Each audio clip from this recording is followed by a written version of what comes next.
Good morning, good afternoon, Underdog Leadership Podcast listeners.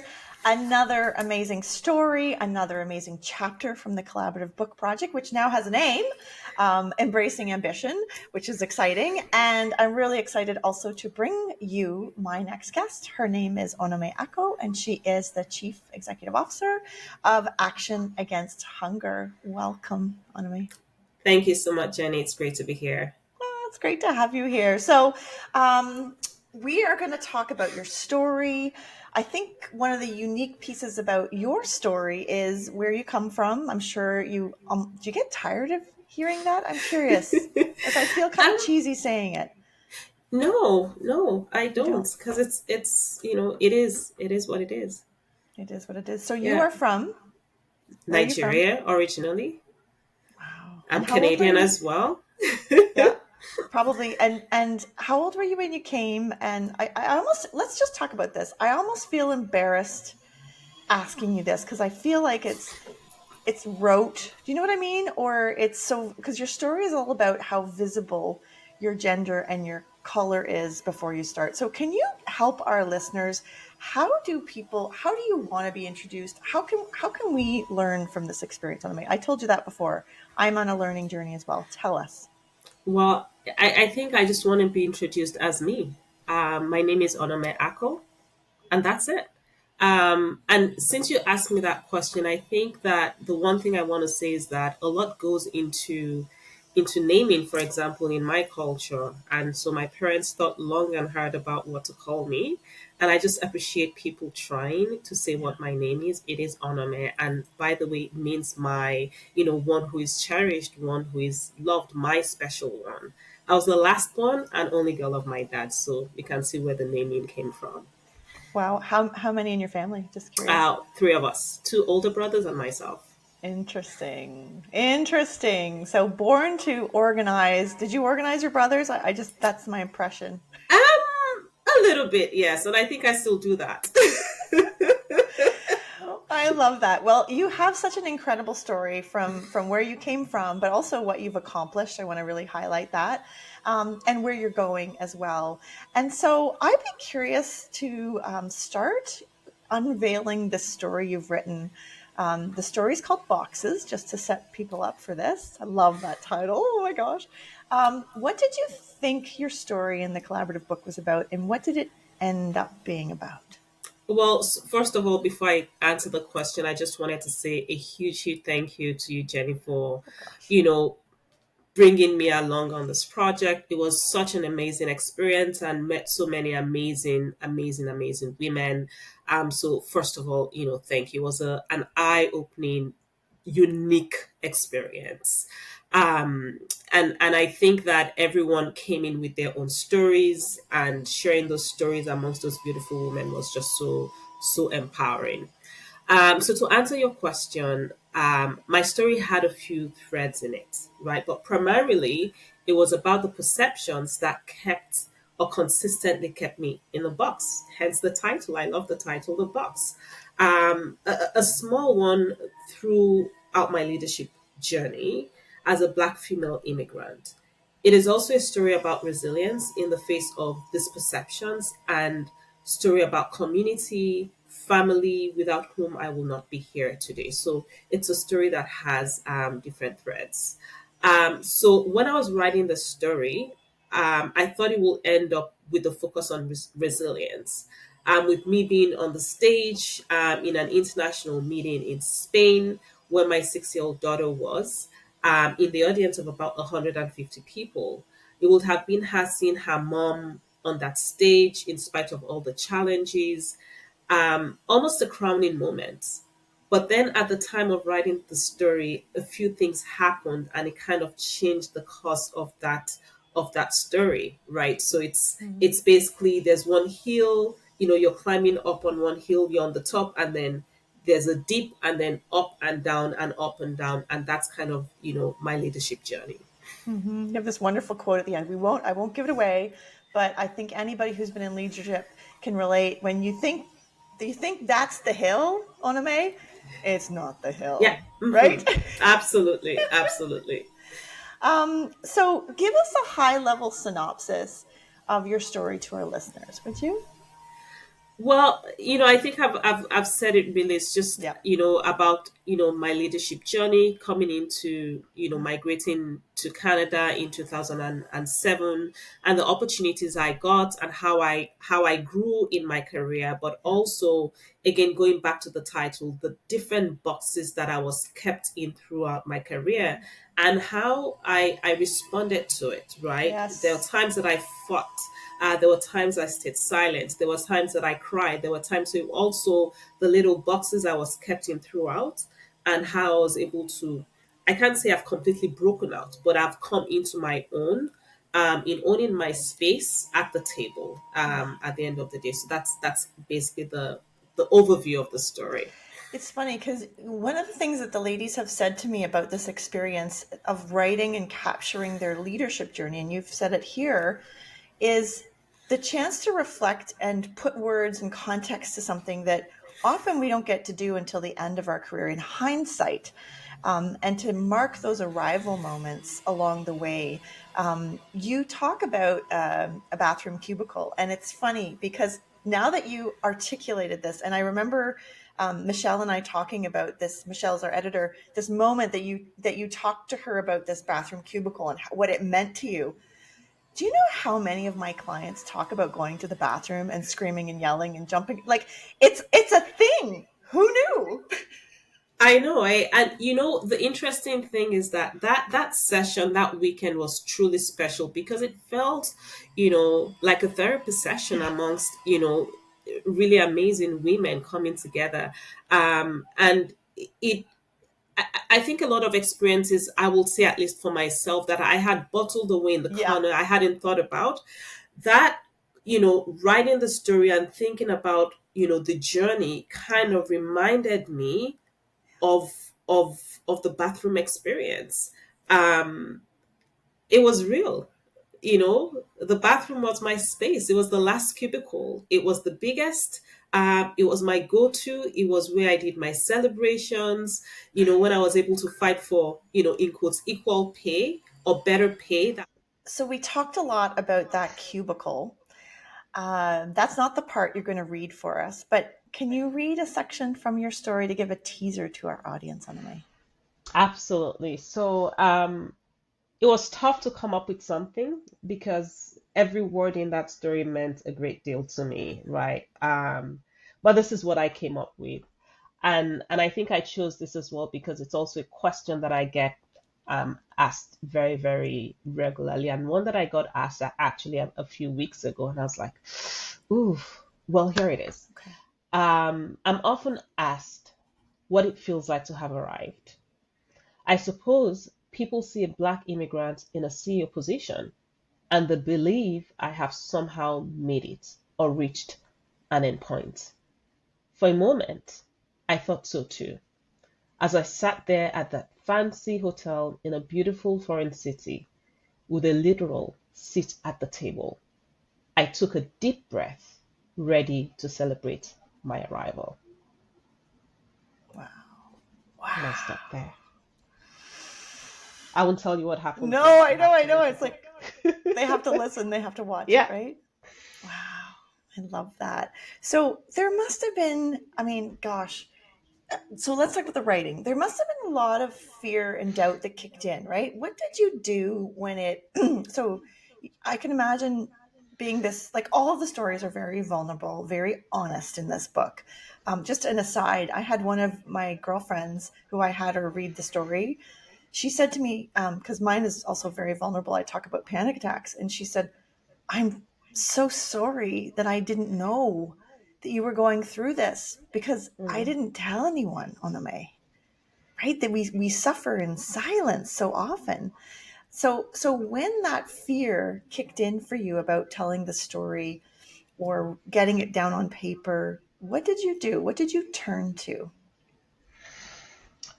So I think first of all, it was important for me to first of all, thanks for being sharing that and being, Yeah, very open about your yeah, challenges. yeah, Because it's something that I've been experiencing as well, given the yeah, pressure and yeah, and all.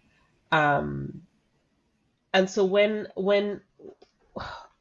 I think the first thing was, it was extremely important for me to understand the cause of the fear. What was the source of my doubt or of my fear? Mm-hmm. And I think for me, it was, who will be interested in the story, Mm-hmm. right? Do I really have a story to tell? Are my experiences so unique that it will reach someone? Who am I to actually tell the story, right? So that was number one. Mm-hmm. And number two is knowing that this is not fiction. It's not. Yeah. It's real life. It's real life that has happened to me, that has happened to all the women in the room. And facing the vulnerability of laying myself bare to people who know me and to strangers, people who would have thought that my journey, um, you know, was a breeze. And it's me coming here and saying, by the way, like you, I've experienced crazy panic attacks, right? Mm-hmm. As a result of pressure and weight of carrying, the roles that we carry, or going through the experiences that we carry, right? And I'm saying that is really not the case. It's not just a breeze, Yeah. right? People that have seen the strong, powerful woman, I'm saying no. Sometimes I bury my face in the pillow and I cry because of the Mm-hmm. challenges that I go through, right? It was the fear of being criticized, That. especially given the sensitive nature of my story, right? The conversations you have with yourself, or at least that I'm having with myself, to Mm-hmm. say, are my experiences real or is it in my head, right? So the experiences that I went through in this story and I laid bare, was it in my head? Did it actually really happen, Yep. Well, you just said right? earlier. You just said earlier that you'd bottled it up. Well, with Yeah, your right, you bottled it up. You shoved it in a box, and you hadn't thought about it. You brought it back out. exactly. And then lastly, the people in my story, the fear of them seeing themselves and recognizing themselves in it. Yeah. I think it could be a good thing. Yeah. It could be a moment of reflection, but it also could be a moment of, no, she didn't, right? How dare she? Yep. I want to pick up on something we just talked about, and I want to be really direct with this because we both talked about panic attacks. Yeah. And we know from the research that there's really no origin of a panic attack. Like they haven't actually figured out where they come from. But I know from my experience, it's funny because I have a daughter at university and she talks about being overwhelmed. It's sort of this blanket word for everything. And you said something really interesting. You said sitting down to identify the fear. I think that's a great tool, just as I think about our listeners who may be feeling overwhelmed, identifying where it's coming from and also figuring out why your expectations are so high on May. Like, I actually think there's a piece of this that's related to our own expectations and achievements. And that's Hmm. where this disappointment kicks in because the pressure's not from outside, in my experience. The pressure's Hmm. actually from inside. Yeah. Does that relate to you in your experiences as a leader? Absolutely, absolutely. And I think for me, one of the ways in which I'm trying to address this right now, the panic attacks, Yeah. is really trying to understand where's it originating Yeah. from, right? And naming it, Yeah. right? So, for example, number one is, what am I doing right now, right? What am I doing right now? I'm on this podcast, amazing podcast with Jenny, Mm-hmm. right? Mm-hmm. What feelings do I have right now? Yeah. I'm feeling anxious. Yeah. Well, about this podcast. How is it, how are you feeling that in your body, right? It could be heart racing. It could be, by the way, that's not what I'm feeling. I'm feeling No, great no, no, about this no. podcast right now, Totally but get I'm it. just, I'm just using this example, right? And I think that's why it's really important to name it and really understand where you are in the moment. In the moment, what am I doing? I'm trying to do a report for my board of directors, or I'm trying to do this Excel sheet. I'm trying to understand this financial scenario for my organization. Naming exactly what I'm doing and connecting it to what how it's making you. how it's making you, you know, how it's making you, what feelings do I have right now, Yeah. right?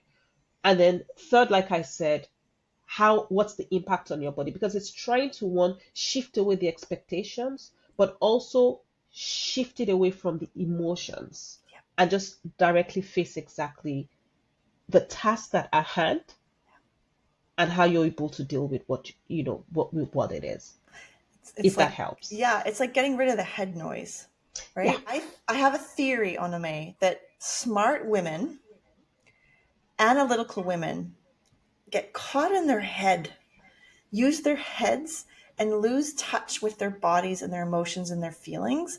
And my assessment, and you can read it in the book, of my panic attacks was that I wasn't listening to myself. So it's like your Mm. body's way of going, hey, there's this thing over here you need to tend. You can't think your way out of this. You actually have to address these emotions. And I don't know about your world, but the way I was raised, we didn't talk about emotions. We didn't talk about disappointment, failure, frustration. Like, I didn't have any lexicon for this at all. I completely hear you, Jenny, and I think the one thing I just wanted to add is to connect this back to the first question you asked, to say, you get asked this questions, where you from all the time. And I think one thing I will say is, as a Black woman, there's a lot of pressure, and I'll say that talking to other Black women as well, or people of visible minorities, I won't say just women, um, men as well, I would say there's a lot of pressure, there's a lot of expectation that we put on ourselves, but also that society puts on us. Mm-hmm. Because when you're coming into a job where you feel, and it's in my story as well, where the perception is, well, this person is going to lead this organization and they're from Nigeria. Um, and in my story, I made a comment about a former colleague who will make jokes about me being from Nigeria to say, hey, the email scams and all of that. So there's all of that cloud in me coming into this role. And there's this added pressure, one that I'm putting on Yep. myself to one, represent myself and represent my family, but represent my wider community as a Nigerian and as an African, right? So this is the internal pressure that I'm putting on myself. Then there's the external pressure that's coming from individuals that feel, well, this person shouldn't be in the right position, Yep. this person shouldn't be Yep. here because they're not qualified, or because I don't think they can do the job. So you're seeing the pressures from the internal Yeah. and from the external. This is an amazing recipe for Yeah. panic attacks, by the way, right? It's like, oh my gosh, what do I do with all of this pressure, right? So then there's this feeling to then overachieve, Yeah. and you're overachieving at the detriment of your health. It's not overachieving because you just want to be successful. Yes, you want to be successful in the job because of the baggage that comes with your person. Yeah. That completely resonates with me. And it's funny, just from my perspective, in your story, you talk about really wanting to be really good at finances because you're Nigerian. And it's funny because I never put that connection together. Nigerian, email scams, wanting to, it's like sort of recipe for overdoing. Yeah, it is. And I I want to be a positive Yeah. representation of my country. Yeah. I grew up in Nigeria. I am who I am because I grew up in my country, right? I'm Canadian as well. So I am who I am because of the experiences I've had growing up in Nigeria, growing up in, living in Cote d'Ivoire, living in Senegal, living in the UK, and living in Canada, right? Mm-hmm. So it's a mesh of different experiences that I've had. But my formative years were in Nigeria. Yep. They were in Nigeria. I schooled in Nigeria up until university. So for me, it's extremely important that I represent my country in a positive light. And unfortunately, what you find is the negative connotation. So Yeah. someone comes to me in a restaurant, oh, by the way, oh my gosh, what's happening in the north? There's nothing being said about the culture, nothing being said about, now you have Afro beats and all of that, and the Nigerian music, but Yeah. there's so much more to the country than that, Yeah. right? And so that's another passion project that I Yeah. have, is really writing children's books, because you can actually begin to change the minds of children from a very, very young age, to say, okay, you have all of these countries that exist on the continent of Africa, right? Africa, by the way, is not a country. I know. It is a continent, I know. right? I know. And there's more to these countries than war, and I know that things happen, but there's more to it than Yeah. all of that. And we And so must, for me, in my role, I feel that I also have a role to represent the yeah. positives that we have in an environment that also formed me. And from my side, what I take away is that I must work hard to put aside my stereotypes so that I can meet people where they are instead of the boxes I assume they're in. See how I did Yes. that? Yes, I love that. I love that. I love that. Jenny, I'm not sure if you're a Ted Lasso fan, if you've watched Ted Oh, Lasso, yeah. but I think one of the best parts, by the way, I just binged watched, in the last 3 weeks or something, but one of Yeah. the things that I loved was the darts episode. Do you Mm, remember when he was throwing the darts? And vaguely. and I Yeah. think Rupert basically said, let's do this game. And he felt that he didn't know how to play darts. And he said, I think the comment he made was, you have to be curious about people rather than making Yeah. assumptions and judging people on what you think that they are. So That's so curiosity is true. extremely important, because it gets you to want to know more about something or more Yeah. about a person. Wow. Justine's episode was all about that too. Justine Hendricks, if you're listening, Yeah. she talked a lot about curiosity. That's one of our other episodes. Obviously, in coaching, curiosity is, I'm always looking for the thing that's unusual or, oh, tell me more about that. And to cultivate that curiosity just gives you this wonderful color to life. And I love that you mentioned that. So, as we kind of close out here, I'd love for you to talk about the collaborative you've alluded to. Keep in mind, for those of us listening, these women didn't all know each other. Some of them I knew, some of them I didn't know you at all, really, to be honest. Yeah. We'd had kind of a couple conversations, but I'm good on instinct, so I went for it and I invited you in. Um, how does the collaboration piece impact this experience for you? It was great. I think it was from the moment that I said yes to this Yeah, project. And I knew right away that I'll be collaborating with, a group of truly special women who were open, who were vulnerable about yeah, their sharing their experience. So it was great. And I love to see that we're still even engaging on our platform. So yeah, it was everything. It was everything. And, thank you to you and Michelle also for just, holding my hands through this process as well. yeah. And the story is about the boxes that you're put in. But one of my memories of the weekend and of us working together, color was the last thing on our minds. We were so simpatico, all of us. Like, it was kind of shocking. I don't know if you felt this way, but the stories of women's leadership were more similar than different. They had Yeah, different contexts, they had different characters, but actually the journey is a lot more similar than we think. Was that your impression? Yeah. absolutely. Absolutely. Um, there were a lot of aha moments in the room. There was a lot of, yes, I had this experience. Yeah. I think you just used the example of the Yeah. bathroom stall as well, right? But it's when you truly come together to have conversations and to share and to choose to be vulnerable, Yeah. that you see that we're actually a lot more alike Yeah. than we are different. And there's just so much to learn from each other. So, Oh, yes, and everyone does have a story to tell for sure. yes. And there's power in spending the time sharing. Onome, this has been a great conversation. I love that we went a couple of really interesting places. I'd like to thank you for creating a space where I can ask all my questions. It was very important to me during this process to, I think as a white woman, I want to go here. It's hard for me to know, and it's not about me, just to be clear, but what to do and how to respect you, and but also to be curious. To your point, I don't want to gloss over things, and so I find I doubt myself a lot, and I don't know what to do. And so you've done a great job today, I think, of helping our listeners understand places they can start conversations about this. Again, my biggest takeaway is there's more commonality actually than there is difference. That's a huge takeaway for me, which drops my comfort level a little bit. So, is there anything you'd like to say, just as in closing, to our listeners?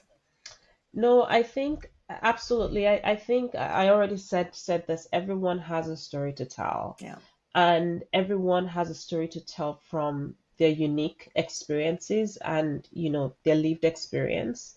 And we should always remain curious yeah. to listen and to learn from people's stories, rather than coming into it with judgment. Bang, dang. How can people get in touch with you to follow up on this conversation? One, buy the book Mhm.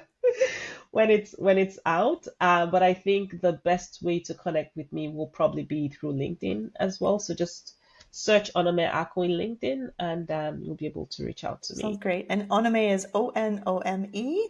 Ako is Ako. And that's a great way to connect with you and to follow along and also to hear about the work that Action Against Hunger is doing, which is so important. Absolutely, Absolutely. absolutely, yes. Thank you very much, Anime. Thank you, all of my listeners, for being here all the way to the end. If you're hopping in the middle of this episode, go back, have a listen to all these incredible women. If you go back to episode 1, you'll hear about sort of the origins of this project, how we came about, what some of the parameters were, and how we wrote this truly collaborative book together. Go be great and have a wonderful day, everyone. Thank you.